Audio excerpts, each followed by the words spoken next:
Heidi by Johanna Spyri. Chapter 7. Fräulein Mortimer spends an uncomfortable day. When Heidi opened her eyes on her first morning in Frankfurt, she could not think where she was. Then she rubbed them and looked about her. She was sitting up in a huge white bed on one side of a large wide room, into which the light was falling through very, very long white curtains. Near the window stood 2 chairs covered with large flowers, and then came a sofa with the same flowers, in front of which was a round table. In the corner was a washstand with things upon it that Heidi had never seen in her life before. But now all at once she remembered that she was in Frankfurt.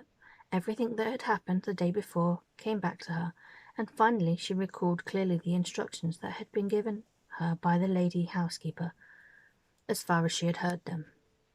Heidi jumped out of bed and dressed herself. Then she ran first to one window and then another. She wanted to see the sky and country outside. She felt like a bird in a cage behind those great curtains. But they were too heavy for her to put aside, so she crept underneath them to get to the window.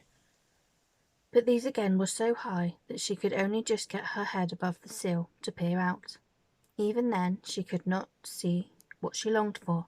In vain she went first to one and then the other of the windows. She could see nothing but walls and windows, and again walls and windows.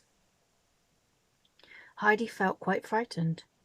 It was still early, for Heidi was accustomed to get up early and run out at once to see how everything was looking, if the sky was blue, and if the sun was already above the mountains, or if the fir trees were waving and the flowers had opened their eyes. As a bird, when it first finds itself in its bright new cage, darts hither and thither, trying the bars in turn to see if it cannot get through them, and fly again into the open. So Heidi continued to run backward and forwards, trying to open first one and then the other of the windows, for she felt she could not bear to see nothing but walls and windows, and somewhere outside there must be the green grass, and the last unmelted snows on the mountain slopes, which Heidi so longed to see.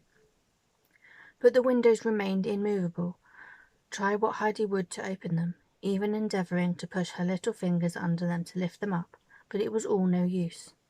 When after a while Heidi saw that her efforts were fruitless, she gave up trying, and began to think whether she would not go out and round the house till she came to the grass. But then she remembered that the night before she had only seen stones in the front of the house. At that moment a knock came to the door, and immediately after Tinette put her head inside and said, "Breakfast is ready." Heidi had no idea what an invitation so worded meant, and Tinette's face did not encourage any questioning on Heidi's part, but rather the reverse. Heidi was sharp enough to read its expression and acted accordingly, so she drew the little stool out from under the table, put it in the corner and sat down upon it, and there silently awaited what would happen next.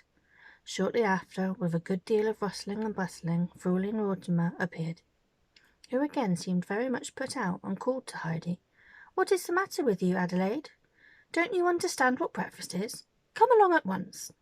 Heidi had no difficulty in understanding now, and followed at once. Clara had been some time at the breakfast table, and she gave Heidi a kindly greeting, her face looking considerably more cheerful than usual, for she looked forward to all kinds of new things happening again that day. Breakfast passed quietly. Heidi ate her bread and butter in a perfectly correct manner, and when the meal was over and Clara wheeled back into the study, Fräulein Mortimer told her to follow and remain with Clara until the tutor should arrive and lessons begin. As soon as the children were alone again, Heidi asked, "How can one see out from here and look right down on the ground?" "You must open the window and look out," replied Clara, amused. "But the windows won't open," responded Heidi sadly. "Yes, they will," Clara assured her. "You cannot open them, nor I either, but when you see Sebastian you can ask him to open one." It was a great relief to Heidi to know that the windows could be opened, and that one could look out, for she still felt as if she was shut up in prison. Clara now began to ask her questions about her home, and Heidi was delighted to tell her all about the mountain and the goats, and the flowery meadows which were so dear to her. Meanwhile, her tutor had arrived. Fräulein Mortimer, however, did not bring him straight into the study, but drew him first aside into the dining-room, where she poured forth her troubles and explained to him the awkward position in which she was placed, and how it had all come about.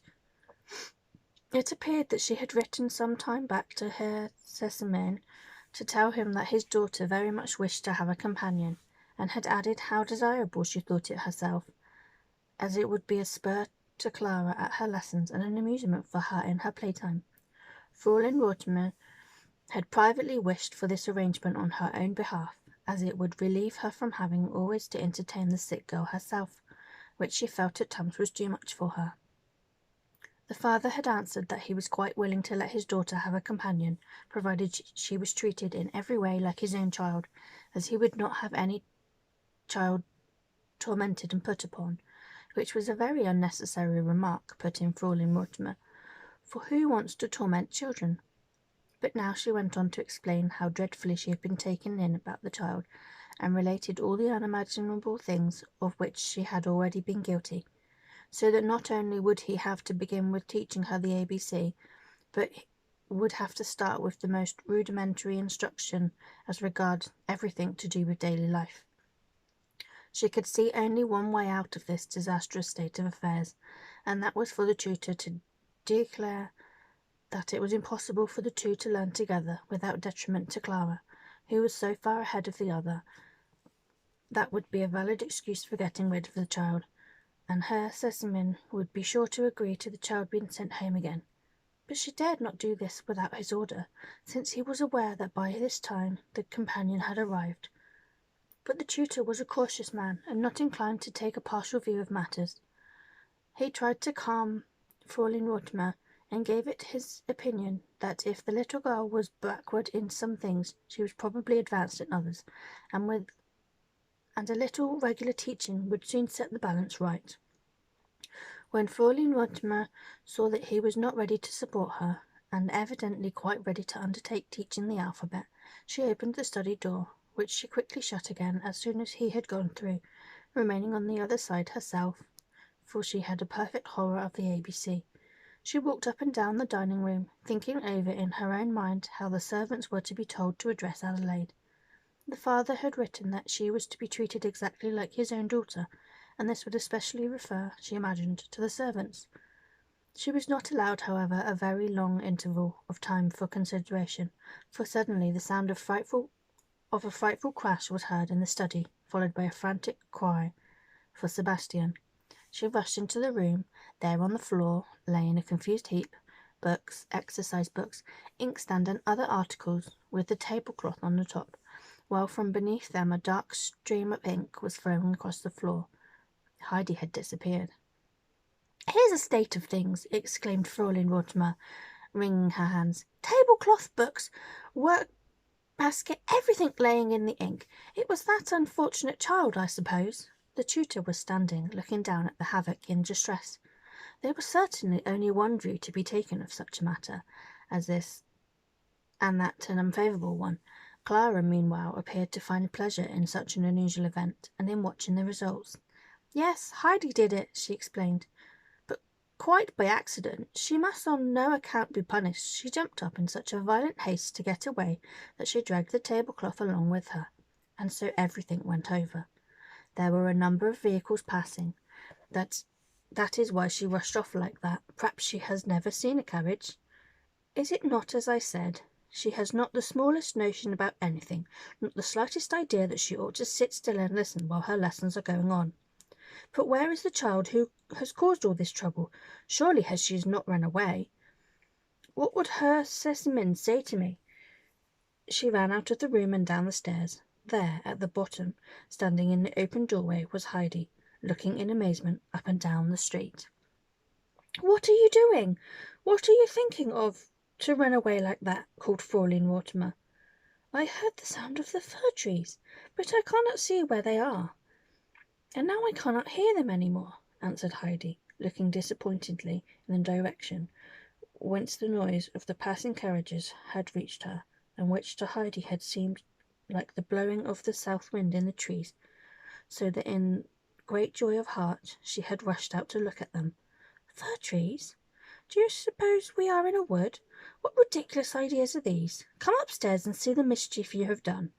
Heidi turned and followed Fräulein Mortimer upstairs. She was quite astonished to see the disaster she had caused, for in her joy and haste to get to the fir trees, she had been unaware of having dragged everything after her. I excuse you doing this, as it is the first time, but do not let me know you are doing it a second time, said Fräulein Mortimer, pointing to the floor. During your lesson time you are to sit still and attend. If you cannot do this, I shall have to tie you to your chair. Do you understand? Yes, replied Heidi, but I will certainly not move again, for now she understood that it was a rule to sit still while she was being taught. Sebastian and Trinity were now sent for to clear up the broken articles and put things in order again. The tutor said good morning and left. As it was impossible to do any more lessons that day, there had been certainly no time for gaping this morning. Clara had to rest for a certain time during the afternoon, and during this interval, as Fräulein Mortimer informed Heidi, the latter might amuse herself as she liked. When Clara had been placed on her couch after dinner, and the lady housekeeper had retired to her room, Heidi knew that her time had come to choose her own occupation. It was just what she was longing for, as there was something she had made up her mind to do, but she would require some help for its accomplishment, and in view of this she took her stand in the hall in front of the dining room in order to intercept the person she wanted. In a few minutes up came Sebastian from the kitchen with a tray of silver tea things, which he had to put away in the dining-room cupboard. As he reached the top stairs, Heidi went up to him and addressed him in the formal manner she had been ordered to use by Fräulein Mortimer. Sebastian looked surprised and said somewhat curtly, "What is it you want, miss?" "I only wished to ask you something, but it is nothing bad like this morning," said Heidi, anxious to conciliate him, for she saw that Sebastian was rather in a cross temper, and quite thought it was on account of the ink she had spilled on the floor. "Indeed, and why, I should first like to know, do you address me like that?" replied Sebastian, evidently still put out. "Fräulein Mortimer told me always to speak to you like that," said Heidi. Then Sebastian laughed, which very much astonished Heidi, who had seen nothing amusing in the conversation. But Sebastian, now he understood that the child was only obeying orders, added in a friendly voice, "What is it then Miss wants? What is it then that Miss wants?" It was now Heidi's turn to be a little put out, and she said, "My name is not Miss, it is Heidi." "Quite so, but the same lady has ordered me to call you Miss," explained Sebastian. "Has she? Oh, then I must be called so," said Heidi submissively, for she had already noticed that whatever Fräulein Mortimer said was law. "Then now I have 3 names," she added with a sigh. "What was it little Miss wished to ask?" said Sebastian, as he went on into the dining room to put away his silver. "How can a window be opened?" "Why, like that," and Sebastian flung up one of the large windows. Heidi ran to it, but she was not tall enough to see out, for her head only reached the sill. "There, now Miss can look out and see what is going on below," said Sebastian, as he brought her a high wooden stool to stand on. Heidi climbed up, and at last, as she thought, was going to see what she had been longing for, but she drew back her head with a look of great disappointment on her face. "Why, there is nothing outside but the stony streets," she said mournfully. "But if I went right round to the other side of the house, what should I see there, Sebastian?" "Nothing but what you see here," he told her. "Then where can I go to see right away over the whole valley?" "You would have to climb to the top of a high tower, a church tower, like that one over there with the gold wall above it. From there you can see right away ever so far." Heidi climbed down quickly from her stool, ran to the door, down the steps, and out into the street. Things were not, however, quite so easy as she thought. Looking from the window, the tower had appeared so close that she imagined she had only to run over the road to reach it. But now, although she ran along the whole length of the street, she still did not get any nearer to it, and indeed soon lost sight of it altogether. She turned down another street and went on, but still no tower. She passed a great many people, but they all seemed in such a hurry that Heidi thought they had not time to tell her which way to go. Then suddenly, at one of the street corners, she saw a boy standing, carrying a hand organ on his back and a funny-looking animal on his arm. Heidi ran up to him and said, "Where is the tower with the gold wall on the top?" "I don't know," was the answer. "Who can I ask to show me?" she asked again. "I don't know." "Do you know any other church with high towers?" "Yes, I know one." "Come, then, and show it to me. Show me first what you will give me for it." And the boy held out his hand as he spoke. Heidi searched about in her pockets and presently drew out a card on which was painted a garland of beautiful red roses. She looked at it first for a moment or two, for she felt rather sorry to part with it. Clara had only that morning made her a present of it. But then to look down into the valley and see all the lovely green slopes. "There," said Heidi, holding out the card. "Would you like to have it?" The boy drew back his hand and shook his head. "What would you like, then?" asked Heidi, not sorry to put the card back in her pocket. "Money." "I have none, but Clara has. I'm sure she will give me some. How much do you want?" "2 pence." "Come along, then." They started off together along the street, and on the way Heidi asked her companion what he was carrying on his back. It was a hand organ, he told her, which played beautiful music when he turned the handle. All at once they found themselves in front of an old church with a high tower. The boy stood still and said, "There it is." "But how shall I get inside?" asked Heidi, looking at the fast closed doors. "I don't know," was the answer. "Do you think that I can ring, as they do for Sebastian?" "I don't know." Heidi had by this time caught sight of a bell in the wall, which she now pulled with all her might. "If I go up, you must stay down here, for I do not know my way back, and you will have to show me." "What will you give me for that, then?" "What do you want me to give you?" "Another 2 pence." They heard the key turning inside, and then someone pulled the heavy, creaking door. An old man came out, and at first looked with surprise, and then in anger at the children, as he began scolding them. "What do you mean by ringing me down like this? Can't you read what is written above the bell? 'For those who wish to go up the tower.'" The boy said nothing, but pointed his finger at Heidi. The latter answered, "But I do want to go up the tower." "What do you want up there?" said the old man. "Has somebody sent you?" "No," replied Heidi. "I only wanted to go up that I might look down." "Get along home with you, and don't try this trick on me again, or you may not come off so easily a second time." And with that he turned and was about to shut the door, but Heidi took hold of his coat and said beseechingly, "Let me go up, just once." He looked around, and his mood changed as he saw her pleading eyes. He took hold of her hand and said kindly, "Well, if you really wish it so much, I will take you." The boy sat down on the church steps to show that he was content to wait where he was. Hand in hand with the old man, Heidi went up the many steps of the tower.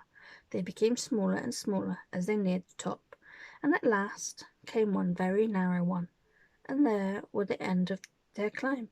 The old man lifted Heidi up that she might look out of the open window. "There, now you can look down," he said. Heidi saw beneath her a sea of roofs, towers, and chimney pots. She quickly drew back her head and said in a sad, disappointed voice, "It is not at all what I thought. You see, a child like you does not understand anything about a view. Come along down, and don't go ringing at my bell again." He lifted her down and went on her before her down the narrow stairway. To the left of the turn, where it grew wider, stood the door of the tower keeper's room, and the landing ran out beside it to the edge of the steep slanting roof. At the far end of this was a large basket, in front of which sat a big grey cat, that snarled as it saw them, for she wished to warn the passers-by that they were not to meddle with her family. Heidi stood still and looked at her in astonishment, for she had never seen such a monster cat before. There were whole armies of mice, however, in the old tower, so the cat had no difficulty in catching himself a dozen for her dinner every day. The old man, seeing Heidi, so struck with admiration, said, "She will not hurt you while I am near. Come, you can have a peep at the kittens." Heidi went up to the basket and broke out in expressions of delight. "Oh, the sweetest little things, the darling kittens," she kept on saying, as she jumped from side to side of the basket, so as not to lose any of the straw gambols of the 7 or 8 little kittens that were scrambling and rolling and falling over one another. "Would you like to have one?" said the old man, who enjoyed watching the child's pleasure. "For myself to keep?" said Heidi excitedly, who could hardly believe such happiness was to be hers. "Yes, of course. More than one if you like. In short, you can take away the whole lot if you have room for them." For the old man was only too glad to think he could get rid of his kittens without more trouble. Heidi could hardly contain herself for joy. There would be plenty of room for them in the large house, and then how astonished and delighted Clara would be when she saw the little kittens. "But how can I take them with me?" asked Heidi, and was going quickly to see how many she could carry away in her hands, when the old cat sprang at her so fiercely that she shrank back in fear. "I will take them for you, if you will tell me where," said the old man, stroking the cat to quiet her, for she was an old friend of his that had lived with him in the tower for many years. "To hear Sesamens, the big house where there is a gold dog's head on the door, with a ring in its mouth," explained Heidi. Such full directions as these were not really needed by the old man, who had charge of the tower for many a long year and knew every house far and near, and moreover Sebastian was an acquaintance of his. "I know the house," he said, "but when shall I bring them, and who shall I ask for? You are not one of the family, I am sure." "No, but Clara will be delighted when I take her the kittens." The old man wished now to go downstairs, but Heidi did not know how to tear herself away from the amusing spectacle. "If I could just take 1 or 2 away with me, one for myself and one for Clara, may I?" "Well, wait a minute," said the man, and he drew the cat cautiously away into his room, and leaving her by a bowl of food, came out again and shut the door. "Now take 2 of them." Heidi's eyes shone with delight. She picked up a white kitten and another striped white and yellow, and put one in the right, the other in the left pocket. Then she went downstairs. The boy was still sitting outside on the steps, and as the old man shut the door of the church behind them, she said, "Which is our way to Herr Sesam's house?" "I don't know," was the answer. Heidi began a description of the front door, and the steps, and the windows, but the boy only shook his head, and was not any the wiser. "Well, look here," continued Heidi. "From one window you can see a very, very large grey house, and the roof runs like this," and Heidi drew a zigzag line in the air with her forefinger. With this the boy jumped up. He was evidently in the habit of guiding himself by similar landmarks. He ran straight off with Heidi after him, and in a very short time they had reached the door with the large dog's head for the knocker. Heidi rang the bell. Sebastian opened it quickly, and when he saw it was Heidi, make haste, he cried in a hurried voice. Heidi sprang hastily in, and Sebastian shut the door after her, leaving the boy, whom he had not noticed, standing in wonder on the steps. "Make haste, little miss," said Sebastian again. "Go straight into the dining room. They are already at table. Fräulein Rotmer looks like a loaded cannon. What could make the little miss run off like that?" Heidi walked into the room. The lady housekeeper did not look up. Clara did not speak. There was an uncomfortable silence. Sebastian pushed her chair up for her, and when she was seated, Fräulein Rotmer, with a severe countenance, sternly and solemnly addressed her. "I will speak with you afterwards, Adelaide. Only this much will I now say, that you have behaved in a most unmannerly and reprehensible way by running out of the house as you did, without asking permission, without anyone knowing a word about it, and then to go wandering about till this hour. I never heard of such behaviour before." "Meowie," came the answer back. This was too much for the lady's temper. With raised voice she exclaimed, "You dare, Adelaide, after your bad behaviour, to answer me, as if it were a joke?" "I did not," began Heidi. "Meowie, meow."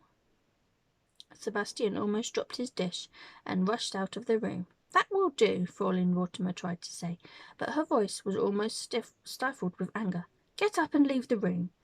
Heidi stood up frightened, and again made an attempt to explain. "I really did not." "Meow, meow, meow." But Heidi now put in Clara. "When you see that it makes Fräulein Mortimer angry, why do you keep on saying meow?" Isn't I, it's the kittens." Heidi was at last given time to say. "How? What kittens?" shrieked Fraulein Rottimer. "Sebastian, Tenate, find the horrid little things, take them away." And she rose and fled into the study and locked the door, so as to make sure that she was safe from the kittens, which to her were the most horrible things in creation.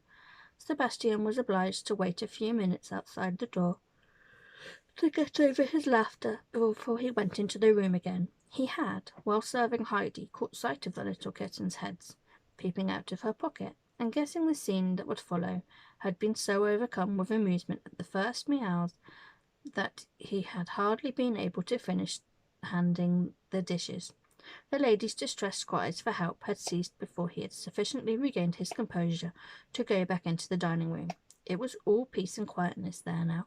Clara had the kittens on her lap, and Heidi was kneeling beside her, both laughing and playing with the tiny, graceful little animals. "Sebastian!" exclaimed Clara as he came in. "You must help us.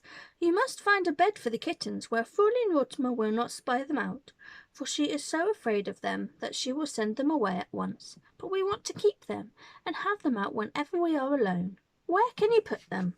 "I will see to that," answered Sebastian willingly. "I will make a bed in a basket and put it in some place where the lady is not likely to go.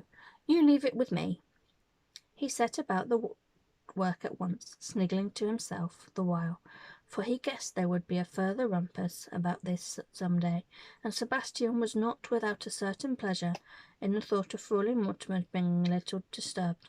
Not until some time had elapsed, and it was nearing the hour for going to bed, did Fraulein Mortimer venture to open the door a crack and call through, "Have you taken those dreadful little animals away, Sebastian?" He assured her twice that he had done so. He had been hanging about the room in anticipation of this question, and now quickly and quietly caught up the kittens from Clara's lap and disappeared with them. The